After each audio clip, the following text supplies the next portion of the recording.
This video was originally made to address issues related to animals in the Arctic. I responded to a difficult challenge to not just deal with animals while ignoring the social problems of people of the Arctic. I chose the folktale format to engage viewers of various ages. This format uses archetypes, emphasizing good and evil quite starkly, and is didactic in nature. I chose to soften the contrast a little and to have Raven pose some open-ended questions at the end. Most of these questions are pointedly directed at those of us who live south of the Arctic Circle, the audience I would be showing this video to in presentations. These challenges to Southerners seem justified because I believe Southern peoples have a huge negative impact on the natural environment and on Northern communities. In telling this story, my objective is not to create an irreconcilable dichotomy between North and South, but to emphasize that we in the South are tied to the situation in the North, just as those in the North are tied to our actions in the South. From his vantage point high above, an observant raven opened his beak and told this tale. Raven's Tale. Once upon a time, there was a magical land called the Arctic. It was a beautiful place of light and dark, of tundra, snow, and ice. Though sometimes harsh and unforgiving, this rugged country was also a setting of indescribable splendor.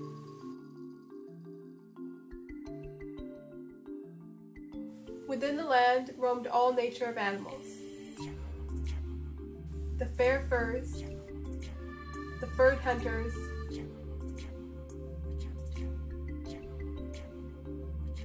the wandering antler spouters,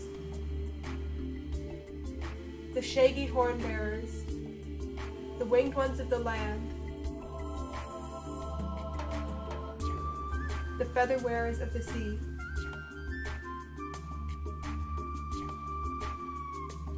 the wrinkles, the spouters, and the water dwellers.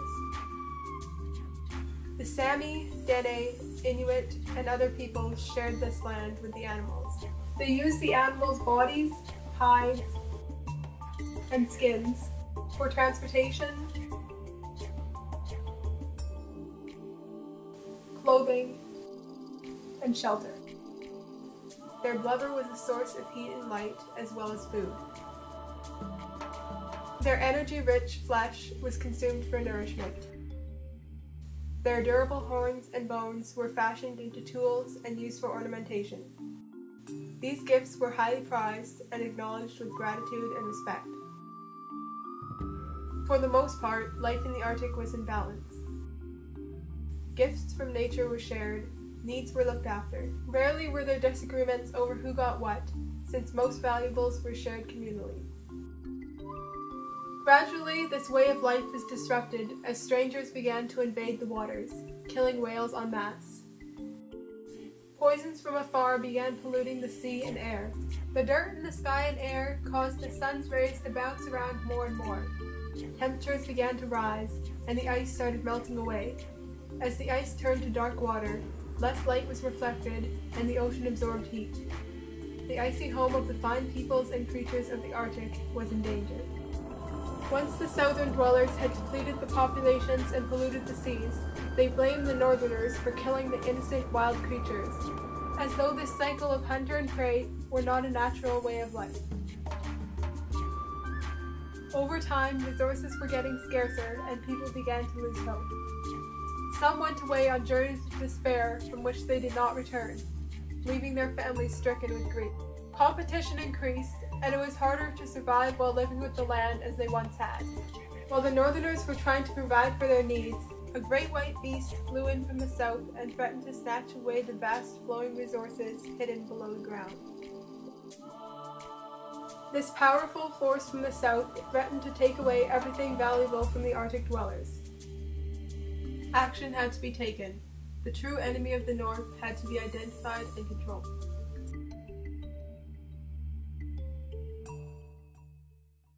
Raven cocked his head and stared piercingly into the eyes of the Southerners. What would become of these Southerners, whose lands were being struck by floods, famines, tsunamis, tornadoes, and drought at unprecedented rates. Would the northern peoples find purpose and meaning and the resources to sustain themselves? What was their future now? Would they be able to recover and adapt a way of life they once knew and loved? Would the furry ones, the wanderers, the water creatures, and the winged ones survive?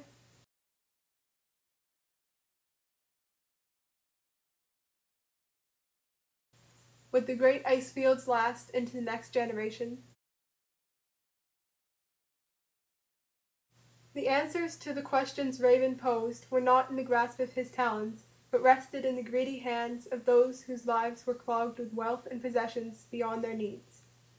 With trepidation, Raven wondered if these selfish people would ever realize that the baggage they carried kept them from living to the fullest. After a weighty pause, Raven lifted up his wings and flew into the expanse of the unknown before him.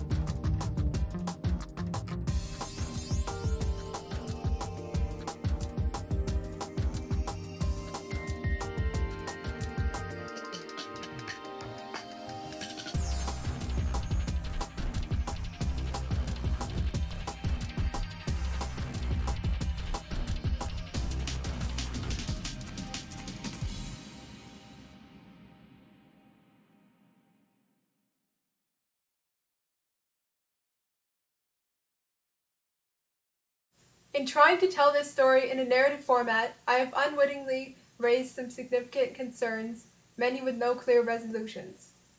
Can someone not from the Arctic ever tell the parts of the North story that reveal negative effects of colonization? Can we address the issues that cross our cultures if we do not come to terms with the history of colonization and the destruction of natural resources? Does assigning culpability for environmental destruction and imperialism necessarily create further divisions that threaten future cooperation? Some concerns have easier answers. Are Northerners a sad and despairing people? No, they are as diverse as anywhere else on Earth. On the SOI Arctic Expedition and after, I have seen Arctic expeditioners display every emotion from sadness to joy, laughter to tears, and everything in between. I know they hunt, cook, sing, play sports, love and hate school, date, break up, lose friends, make friends, shop, travel, dance, perform, celebrate family, give birth, mourn the loss of family members, get politically engaged, and ignore politics completely. Yes, suicide is higher than in many other parts of Canada, as it is amongst Native people where I live in Saskatchewan. Arctic students raise concerns about the quality of their schools and education, and other expeditioners about the need for quality medical services. Like all countries, Arctic Canadians and Greenlandic Arctic residents face social problems, some of which are more and less profound than those faced elsewhere in the world. Are Arctic residents homogeneous? No. There are various regions and distinctive culture, clear economic differences between Greenland and Nunavut, and huge variation amongst individuals. Was the past ever perfect in the Arctic? Absolutely not. We are all human after all, yet there are perhaps influences of the harsh environment that encouraged cooperation and sharing as a means of survival.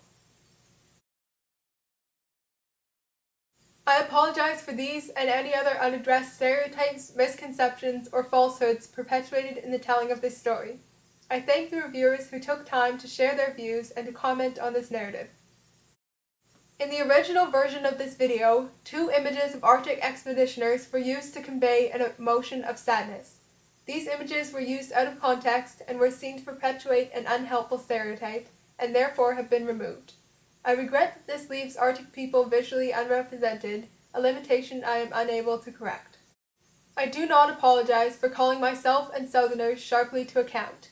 I believe we are at a critical point in history and that we must address overconsumption that is a hallmark of wealthy society, begin to address inequalities, and try to halt practices that threaten the natural environment of which we are all a part. North and South, Arctic and non-Arctic residents do need to come together to find solutions, to build on our strengths, to share resources and stories, and to work for a better world. Despite all my limitations, I hope to join forces with anyone on this path, knowing it is a winding and steep one. A love of animals and ecosystems, and a vision of kinder human societies inspire me to keep on climbing.